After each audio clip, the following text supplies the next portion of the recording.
I would say that unfortunately, the way the system of medicine is set up, medical education is primarily, funded by pharmaceutical companies, at least postgraduate medical education, all the journals, conferences, etc. If you go flip through a medical journal, 80% of the pages are advertisements. So there's a motive to make and sell as many drugs as possible.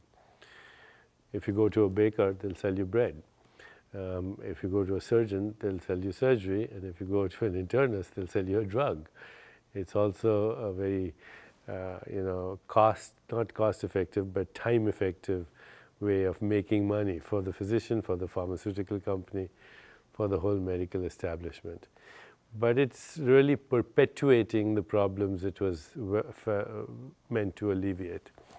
So even though in advanced countries there are no longer epidemics of polio and malaria and tuberculosis and smallpox, we have modern epidemics of cancer and heart disease and hypertension and addictive behavior and new infections and hospital-acquired infections and AIDS and Alzheimer's disease.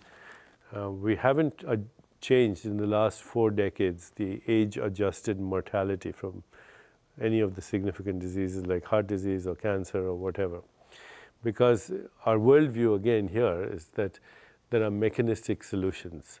So that worldview creates a problem because mechanisms of illness are not the origins of illness, and mechanistic interventions do nothing to the origins of illness, which have to do with how we live our lives. We don't look at any of this when we look at a human being.